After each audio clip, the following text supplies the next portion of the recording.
Aos meus amados irmãos, graça e paz, da parte do nosso Deus e Salvador Jesus Cristo. Aqui quem fala é o pastor Reinaldo Ribeiro, já deixando aquele tradicional e carinhoso abraço para todos os irmãos e agradecendo todo o carinho, agradecendo todo o apoio que os amados do Brasil inteiro têm confiado ao nosso ministério. Nós aqui estamos para servi-los, meus irmãos, como também, evidentemente, sobretudo, para fazer a obra do nosso Deus, a fim de engrandecer o seu reino nesta terra. Vamos ao tema de hoje. A Bíblia afirma que Deus não habita em templos feitos pelas mãos do homem. Então, por qual motivo as denominações constroem templos? Seriam essas construções uma desobediência à Bíblia? Ou esta passagem teria outra interpretação? Meus amados e queridos irmãos, o campo de batalha ideológico criado por aqueles que abandonaram a igreja institucional para se tornarem inimigos de toda e qualquer denominação, os chamados desigrejados, ele tem deflagrado uma série de debates e acusações. Uma das mais comuns seria a de que nós, igrejados ou congregados, estaríamos pervertendo o conceito bíblico de igreja ao chamarmos nossos templos dessa forma. Para respondermos a essa acusação, nós precisamos entender a passagem bíblica que eles mais utilizam para apoiar sua ideologia anti-templo. Atos 17, 24. O Deus que fez o mundo e tudo que nele há, sendo o Senhor do céu e da terra, não habita em templos feitos por mãos de homens.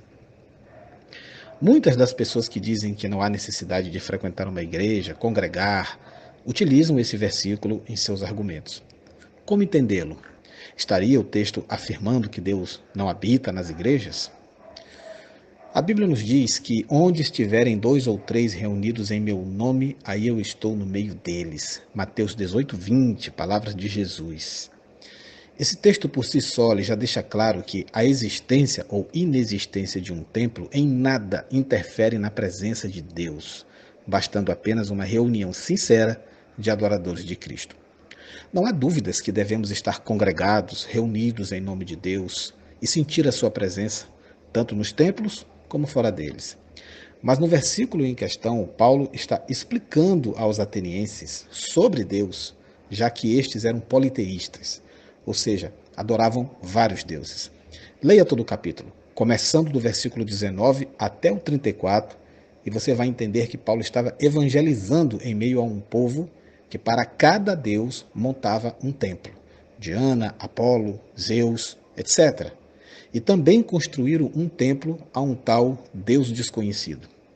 Paulo se valeu desta oportunidade, apontando Deus como o único Senhor. Fazendo a leitura completa, e não uma análise isolada de um único versículo, nós minimizamos a probabilidade de errar na interpretação. Lendo Hebreus capítulo 10, versos de 22 a 25, nós percebemos que o autor fala sobre estarmos congregados e não devermos abandonar este costume, porque é disso que vem a comunhão, o aprendizado, a oração conjunta com um propósito. Portanto, o que podemos e devemos fixar logo de início é que temos respaldo bíblico para estarmos na igreja, sabendo que toda a verdade que Deus nos deixou através de sua palavra serve para nos esclarecer em tudo e não para nos deixar confusos. Atos 17, 24, assim se esclarece e em nada serve como ponto de apoio para as insustentáveis teses do desigrejamento. É lógico que, quando mergulhamos no significado profundo e espiritual do que seja a igreja, não vamos chegar num prédio de alvenaria. Igreja não é templo, não é sinagoga, não é mesquita. Igreja é gente santa e não lugar.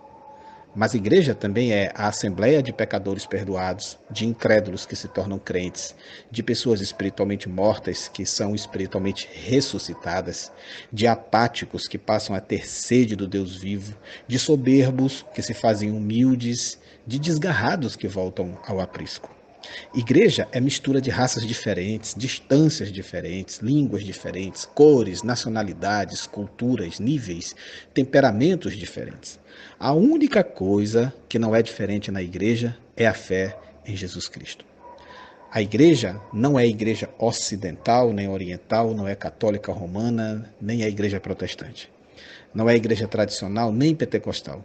Não é liberal, nem conservadora, não é fundamentalista, nem é bola de neve, não é adventista, nem anglicana, nem assembleia, nem batista, nem congregacional, nem Deus é amor, nem episcopal, nem Hillsong, nem luterana, nem maranata, nem menonita, nem metodista. Não é morávia, não é nazarena, não é presbiteriana, quadrangular, reformada, não é renascer, nem igrejas no lar e nem é igreja sem nome. Nada disso, em termos profundos e espirituais, é de fato igreja. Não há nada mais inescrutável e fantástico do que a Igreja de Jesus Cristo. Ela é o mais antigo, o mais universal, o mais antidiscriminatório e o mais misterioso de todos os agrupamentos. Dela fazem parte os que ainda vivem, a Igreja militante, e os que já se foram, a Igreja triunfante.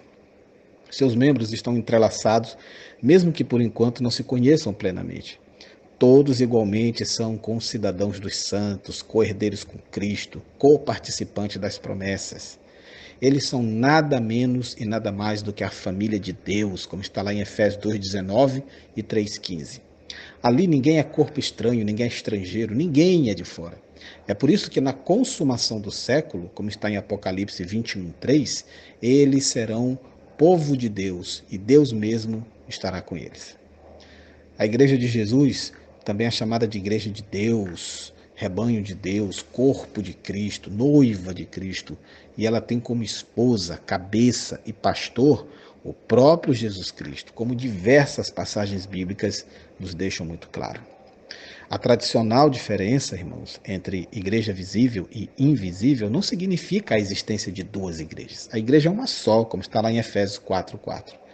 A igreja invisível é aquela que reúne o número total de redimidos, incluindo os mortos, os vivos e os que ainda hão de nascer e se converter. Eventualmente pode incluir pecadores arrependidos que nunca frequentaram um templo cristão e nem foram batizados. Somente Deus sabe e quais são. O Senhor conhece os que lhe pertencem, como está lá em 2 Timóteo 2,19. A igreja visível é aquela que reúne não só os redimidos, mas também os não redimidos. Muito embora passem pelo batismo cristão, se declarem cristãos, possam galgar posições de liderança. É a igreja composta de trigo e joio, de verdadeiros crentes e de pseudo-crentes. Dentro dessa igreja visível está a igreja invisível, mas dentro da invisível nunca está toda a igreja visível. A igreja de Jesus é uma só, porém ela é conhecida imperfeitamente na terra e perfeitamente no céu.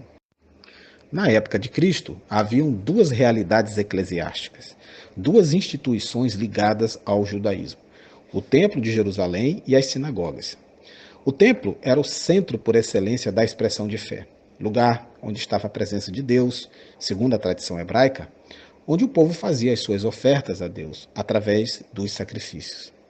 Ao mesmo tempo, meus amados, nas pequenas cidades da Palestina e também na diáspora, existiam as sinagogas, que nós poderíamos comparar às nossas igrejas, aos nossos edifícios onde as comunidades se reúnem. Eram centros onde se estudava a palavra de Deus, onde se celebrava principalmente nos sábados. Jesus, por exemplo, teria aprendido a ler e escrever na sinagoga de Nazaré. E foi lá também que leu a passagem de Isaías que sublinha todo o programa da sua ação. Em nenhum momento Jesus fala mal do templo e também não fala mal das sinagogas. Há, na verdade, uma forte crítica no episódio com os vendilhões do templo, por estarem profanando a casa do meu pai, como ele mesmo se referiu àquele lugar. O templo, para Cristo, era uma realidade positiva em si. Se não fosse, ele jamais teria agido com tamanho zelo e indignação perante aqueles que faziam comércio em sua área, e muito menos teria se referido ao templo como casa do meu pai. Um desigrejado jamais se dirigiria a um templo como casa de Deus, mas foi exatamente assim que Jesus se referiu ao templo da sua época. O templo, meus irmãos, a igreja, não é uma necessidade divina. O ser humano, sim, tem necessidade de algo concreto que funcione como ligação comunitária de fé. Algo imanente que o conduza ao transcendente e que fortaleça a sua caminhada juntamente com outros que nutrem o mesmo propósito. Portanto, os edifícios de culto são uma necessidade humana justificável. A igreja tem sua essência mística, mas ela não é uma pasta esotérica. Ela é uma comunidade organizada e, por isso, precisa de uma instituição. Caso contrário, corre o risco de morrer. Essa é a grande dialética que existe entre fé e instituição, que nós não podemos ignorar na nossa vida cristã. A igreja, a Bíblia considera dois importantes sentidos. A igreja universal, que é um relacionamento dos santos com Deus. Existe tanto no céu como na terra, como está lá em Efésios 3,15. O Senhor acrescenta membros, como está em Atos 2,47. O seu ingresso é através do batismo, como está em 1 Coríntios 12,13. Todos os santos estão nela, como está em Gálatas 3,27 e 2 Timóteo 2,19. Possui um só pastor e mestre, que é Jesus, como está lá em Mateus 23,8. E é descrita como uma assembleia, figuradamente, como está em Hebreus 12:22. Satanás não prevalece contra a Igreja Universal, como está lá em Mateus 16:18. Já a igreja local é um relacionamento de santos com santos. Ela é terrestre, é limitada, como está em Filipenses 1:1. Nós nos juntamos a ela, como está em Atos 9:26. O seu ingresso e participação dá-se através da aceitação de outros santos, como está em 3 João 10. Alguns determinados santos estão nela, algumas pessoas que não são dos nossos também estão nela, como está lá em 1 João 2,19. Pastores humanos estão presentes nela, ao contrário do que pregam os desigrejados, como está lá em 1 Pedro 5:2. Ela se reúne literalmente, como está em 1 Coríntios 14:23. E Satanás pode, e às vezes até consegue prevalecer contra ela, como está em Apocalipse 2:5. A Igreja Universal é um relacionamento de indivíduos com Deus, que vem em primeiro lugar, e existe enquanto alguns indivíduos andam na verdade, como está em 3 João, de 3-4. Apesar dos atos e das palavras dos homens, é claro.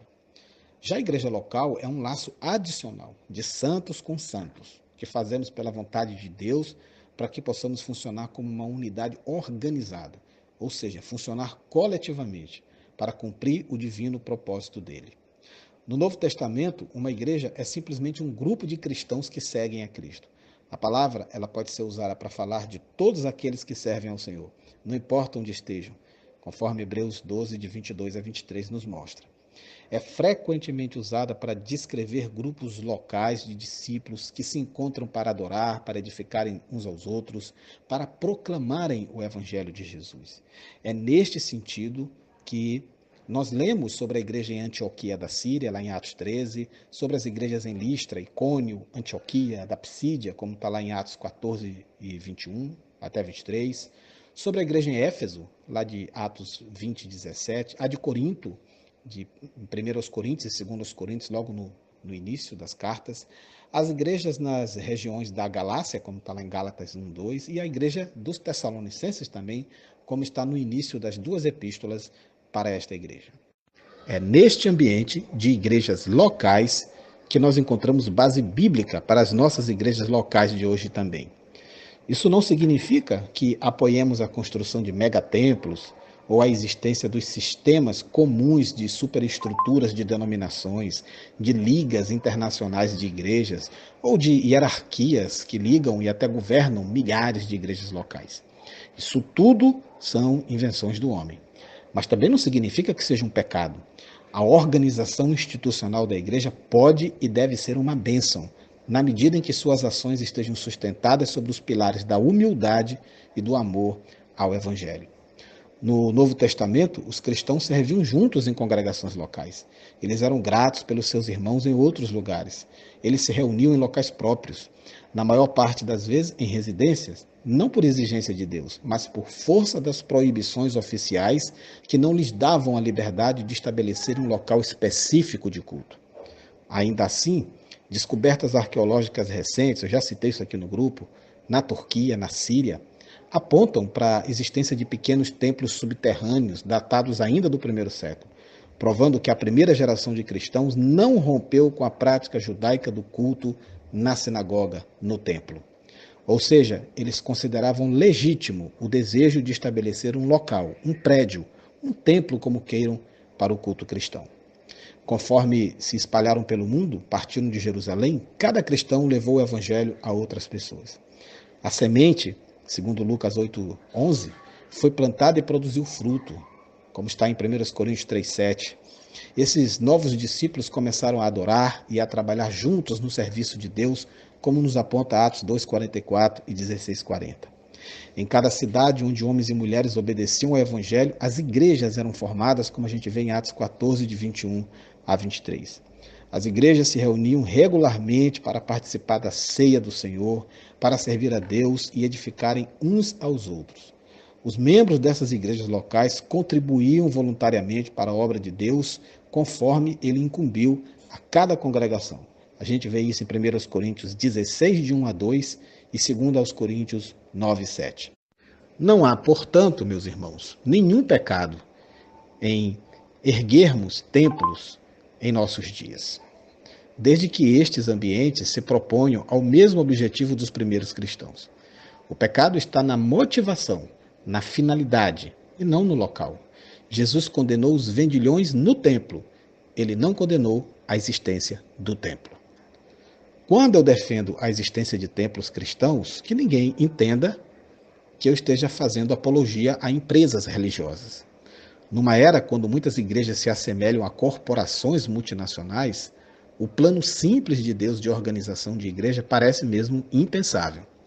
Em verdade, biblicamente, ninguém precisa de permissão de nenhuma diocese ou convenção para reunir-se e cultuar a Deus. Não precisam filiar-se a nenhuma denominação ou liga de igrejas. Não precisam esperar que algum corpo eclesiástico lhes envie um padre ou um pastor. Nada disso é obrigatório.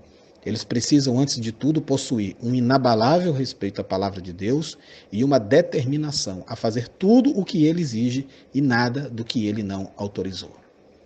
Como pastor, membro de uma igreja institucionalizada e legalmente registrada com um CNPJ, porque é isso que tira uma organização da clandestinidade e a insere nas leis vigentes de um país, coisa que a palavra nos recomenda, eu quero dizer que eu não condeno e nem vejo com maus olhos os que preferem reunir-se em casas para adorar e aprender de Deus. Esta é uma decisão livre, que não salva e nem condena ninguém. Minha crítica dura e sincera fica para aqueles que de forma arrogante lançam pedras e condenações aos que também livremente preferem congregar-se de forma institucionalizada. Jesus afirmou claramente, eu repito, que onde 2 ou 3 estiverem reunidos em seu nome, ali ele estará. Ele também disse à mulher samaritana que não há endereço físico obrigatório para se adorar a Deus. Logo, erram todos aqueles que ensinam a obrigatoriedade do templo, como também erram os que negam o direito de existência do templo. Jesus estará onde houver corações sinceros que o adorem, e esta verdade não come nas mãos monopolizadas pelos igrejados e nem pelos gritos preconceituosos e cheios de ódio dos desigrejados. O modelo primitivo não é a presença ou a ausência de um prédio. O modelo primitivo é o amor entre os domésticos da fé. Que nós aprendamos isso de uma vez por todas, em nome de Cristo Jesus. Amém.